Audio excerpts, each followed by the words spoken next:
All right, so look, I just joined a group of speakers that are located in Vegas to help prep for when I speak in front of people, because I plan on speaking in front of two networking groups that I go to in person here in Utah.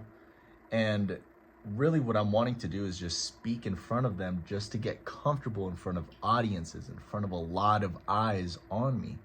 Because when you start speaking on stages and presenting that way, well, you become more of an authority, and on top of that, you just get comfortable to what most people fear the most. It's public speaking, right? It's not a fucking spider that they fear. It's not a scorpion that they fear, a snake around their neck. Most people fear public speaking more than anything else. And that right there is crazy. But if you actually want to make a movement, you're going to have to pitch from the stage. You're going to have to pitch not from one to one, but one to many. Now it's like we got a lot of people that we've captivated attention of, and now we have to present them something that, is coming from us that can help them, whether that's our service, whether that's a case study we present. Because at these networking groups, what I plan on presenting is going deep into that case study, because that case study of 27K in 72 hours with no money spent on anything is something that can help a lot of local businesses. Can help a lot of local businesses. So simply by doing something like that, what I did for that general contractor to keep this result, it really came down to the fundamentals of what marketing and direct response marketing really is. So that's what we want to present at these groups. Get used to in front of a lot of people, big audiences of people, and have control while you're on stage. All right, that's our goal. And we're going to be speaking at two events, presenting what Master Media does as a company and what case study we can put in front of it as well. So what we're going to do right now, you know what we're about to do. We didn't just wake up. No, it's about like 1:30 p.m. May 4th, Saturday. And so what we're about to do right now is we're just going to randomly just call a few painting companies. It's a Saturday, right? But we're going to call a few painting companies and just get to it, man. This is the cold shower, all right? And so I joined that group of speakers, and we had a Zoom meeting, and it was all done through this afternoon from 11 to 12, or no, to 1. So it ended not too long ago. Now I was doing my fulfillment work that I'm doing for this client, and now I'm like, let's call very quick because we haven't called yet today. I literally woke up and just got to that Zoom meeting, so let's call right now. Thank you for calling Pay Easy of Boise. How may I help you? Hi, is this more of like a franchise, or can you connect me with the local painter? We do residential and commercial painting. We service the Boise, Idaho area also. So the office itself is closed until Monday at 8 a.m. Oh, okay. So I can take a message to have somebody return your call, or you have to call back during normal business hours. Yes, sir. Okay, yeah, so if you want to just give them my number to give me a call. It's... Your name? Name's Alex. What's your A-L-E-X, that's Alex, no last name? Castro. C-A-S-T-R-O, and then a good phone number. Yeah, it's 208 516 Hello? 4077. If you just want to give them my phone number and say that I'm just looking for a residential painter. So you want to schedule a free estimate?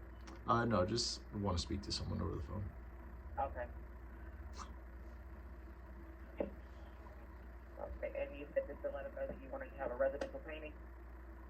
Yeah, I just want to speak to someone about that. Okay. Regarding residential this message over now and have them call you back when they open, okay? Awesome. So are they closed Saturday? They're closed on the weekend. Okay, so do you think most painting companies are closed on weekends? I'm not sure. Oh, okay. I have no idea. I'm so sorry. No worries. All right, thanks for your help. No problem. Have a good day. Thanks for calling. All right. Well, that was a dud, but we're gonna get someone on the phone. Okay, that's more of like a franchise company. I already know those type of companies. We're just gonna say it's just a bad number. Like, I'm not even gonna pursue on trying to get past the gatekeeper there when we got so many numbers that the owner will pick up directly. So let's just dial another one. Let's keep dialing, and I want you to cold call with me. I want you to watch me cold call. That way you can see for yourself that it's possible. First, it's possible. You can get to the point where you are now confident in yourself, like, hey, I can call whoever, right? I can fucking just pick up the phone and call whoever. Like, you want to get to that point where you can just pick up the phone and call whoever, obviously knowing what you're going to pitch them about, you know, intrigue them on. You got to know what you're going to go through on that call, not just waste someone's time by saying stupid shit. No, like, you actually have to provide some value on that call, or else what's the point? What's the point of calling them? Just to bother them? No, what are you trying to get across? What's the goal? So that's what you got to keep in mind. Cold call with me so you can see it's not that bad. That's the sound of money.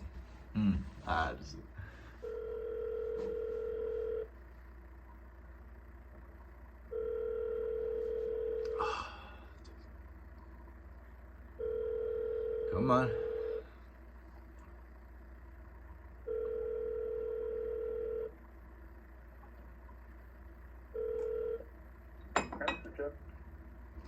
Hi, is this Avalon Painting? Yeah. Do you guys happen to paint cabinets or home interior by chance? Yeah, we do interiors and cabinets. Okay. So we recently worked with a painter and brought him about 7 new projects for his company. And look, man, honestly, all I actually wanted to find out from you is if it's even worth maybe talking about landing new projects for your company. Oh, no, this is just a marketing call? Well, I mean, I'm sure you get calls all the time, so I don't blame you. I'm not from Yelp or Angie's or Home Advisor promising you the world in 30 days or whatever, because I'm sure that's all you hear, right? Yeah, I understand. No, sorry, I got my kids crying right now. No, you got it. Honestly, just to be super transparent with you, I'm just looking to duplicate these 7 landed projects I got for this last painter, and I just ran into you on Google. I just thought it'd be worth at least an ask if you guys are accepting new projects here soon. No, not right now. All right, thank you. All right, fuck it. You know what I mean? That was he was interested from the first place, in the first place, but it was still worth pursuing more in that call, which I knew he was going to hang up. It was obvious. However, now that you're already on the call, you might as well fucking practice. like, you might as well fucking practice because you're already on the call. The more reps you get in, the less you give a fuck as time passes, and as time passes and you're putting in the effort, of course, right? So with that hang up, it's nothing more than just a person saying, no, I'm not interested. He said, oh, is this a marketing call? So you see, I don't have people telling me that a lot. And it's good that he said that to me because it caught me off guard for a second. But then I was like, okay, no, this is what we got to say, right? So that's what I mean. That's the practice of it. You know, not a lot of people tell me, oh, is this a marketing call right away? So I'm glad he did that because now it's like, oh, like I know what to do now when that happens, right?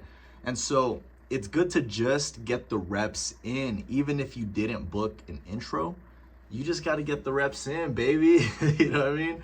So look, this is what I have a tradition of doing. This is my favorite watch that I have. One of my only watches, really. This is my favorite watch. And what I do, the face, replace the face. And what I do is every time I cold call, doesn't matter if it's just one call that I make, right? Every time I cold call, The day that I cold call, I put this on, right? And then I look at it and I'm like, we're gonna turn this baby to a Rolly. But this is a nice watch and I like it. And it's only like a $200 watch. I mean, I'm not trying to flex here or nothing. Really, $200 I'd say is nothing compared to what other watches there is out there, right? So, I mean, we all gotta start somewhere. And this watch is gonna mean a lot to me when we get past that 10K mark, when we get past that 20K mark, that 30K mark. Because I'm gonna be like, this watch was with me when I had nothing. And now we got more than what we once had. So I'm still gonna rock this watch even if I'm making more money than I am now, because it's staying humble. That's key, all right? So look, when I go to the Toscano job that I have currently and serve tables to the rich people, right? When I'm over there working from 5 p.m. to, let's say, 10 or 10:30 p.m., depending when people leave, I got my uniform on. It's a black shirt, right? And I've made videos on how I work, right? And so you know what the uniform looks like. And so I got my sleeves kind of rolled up like this a little bit. And when I'm serving, tables, I could see my watch and it reminds me, hey, I got a daily win today. I got a daily win today. I did something that was hard. I cold called, even if it was just one dial or one pitch to one person, at least I did something. At least. I'm better off than the guy who didn't pick up the phone and did nothing, or the guy that didn't even open up his computer and worked on what he had to work on, or did what he had to do. I'm better off than that guy. Shit, at least I'm better off than someone. You know what I mean? So this right here, when I wear this and I'm like serving the tables of rich people at work and stuff, I look at it and it's a reminder, because this is how I want my future Rolex to look like. A blue face with a silver wrist, you can say, all right, with the silver band. And so this is always reminding me, hey, you got a daily win today. You got a daily win today. You did something hard today. You did something that an agency owner of Master Media, which is my advertising agency, you did something that the owner should have done. And I was cold call at least one fucking pitch, at least something. So that's what you got to start doing. You need to fucking do the work, first of all, and reward yourself in some kind of way. Me, this is a very silly, very small thing that most may be like, dude, it's just a fucking watch, whatever, right? But to me, this means a lot more, because watches to me mean trophies. They're the same thing as trophies. You get this when you did something that deserves for you to have that. Obviously, not everybody has a Rolex, right? So a watch on the wrist is just the status of the person, if that's the perceived value that your audience has. So buying a Rolex, why do people buy a Rolex? Because of status, all right? And so that status that they're at now, hey, I got a Rolex. Obviously, I did something hard. I did something to be able to earn this by buying it at the price tag it is, right? And so you had to come up with the money somehow. Whether how you did it was good or bad, that's your fucking story to tell. But at the end of the day, you came up with the money, right?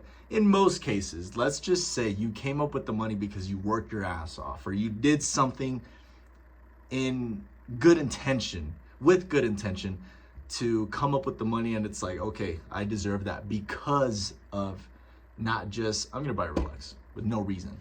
Now, when you put that Rolex on, or the watch you have on, at least for me, you feel more like, I deserve to wear this, right? In martial arts, the guy who wears a black belt doesn't just wear a black belt because he likes that color on a belt. Come on, let's be fucking real. Look, you look at that and you automatically think, okay, he's a black belt, he's authority. Everybody knows black belt. I was like, right? It's just the perceived value. It's just the status. That's his watch, you can say. So a watch to me is, okay, you fucking did something to deserve that on your wrist. Me personally, I love watches. So that's why I see the value in having a watch on the wrist as like a trophy. You did something, okay? Now, you have to do the same for yourself. Reward yourself in some type of way, even if it's a small thing that you do, just reward yourself. Give yourself a pat on the back. Like literally, I'm not even fucking with you. Do it, because it's gonna help you get in momentum of winning. Like, okay, I did something that I had to do today. Good shit, man. Like, and then you're gonna start getting used to wins, daily wins, little by little, daily wins. All right, daily wins. Because when you start having daily wins, you start feeling a little bit different. Like, okay, I'm progressing here. You're not just living day by day anymore. You're like, all right, we're progressing week by week now. Because now you're in it for the long term. You're into the daily wins, and you're just so used to the daily wins that you're like, all right, no, we can't miss something else now. That's when momentum is built. So you have to slowly build up towards that. That way you can get these daily wins in your head. And that means that you're actually progressing. You're doing something, even if it's just tiny. But reward yourself some type of way and say, I'm gonna wear my favorite shoes, just because today was a special day. I did the daily wins, right? Or even if it means, you know what, today I love going to the gym. Let's just say you're someone that loves going to the gym, right? I love going to the gym. I normally have to just go for an hour just so I have time for everything else. But you know what? This time I'm going to go for an hour and 30. Let's say you really love the gym, right? Some people can't even get past 15 minutes in the gym. So you have to reward yourself some type of way. Some type of way. Reward yourself. Seriously. Because that is what's going to help you keep going a little bit more, and you're going to feel good about yourself from that little 1% you've done that day. So you have to keep going. Have to just keep going and stacking up, because once you stack up to a good amount on success, you get addicted. You're like, no, let's keep fucking it with more. You know what I mean? Like, let's keep doing more here. And you start getting really confident in the game, and now you're like, dude, I want to play bigger. And when you're at that level, you're invincible. But it takes a lot to get to that level, because you have to be a person who seeks challenge, a person who seeks growth through doing hard shit, because that's the only way you actually grow, is doing hard shit. So I suggest and encourage you to fucking do something.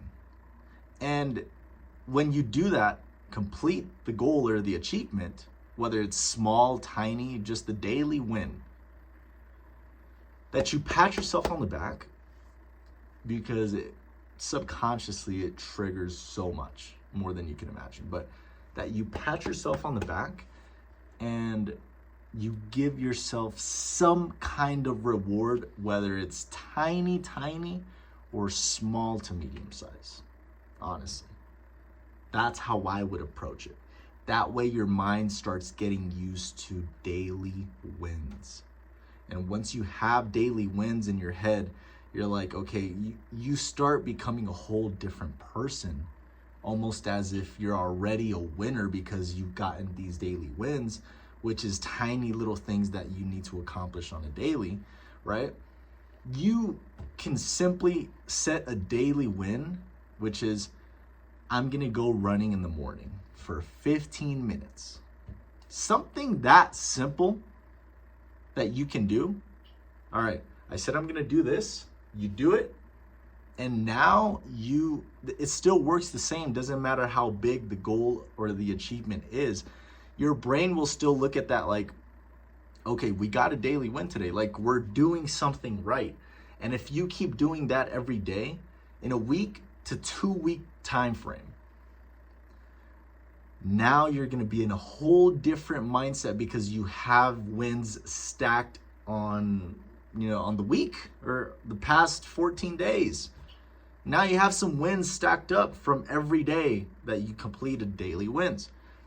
So now you look back in that 2 week time frame and you're like, let's keep going. Like, it's now a habit. All right. Maybe a habit at a small scale, because you were probably just doing tiny little daily wins. But you're better off now that you can increase to something bigger, because you're comfortable doing the small. Now you can increase it up a little bit to do like a solid 5 daily wins in the morning, or 5 daily wins in the afternoon, right? Now you can increase the amount of daily wins, or the project size, right? The achievement size. And you can just keep going even further, but it all starts with starting. Just starting with some type of daily win, okay? No matter how small it is. You got this. I promise you do. Look for the answers inside, not outside, bro. First, start in here. And then, start out there. That's good.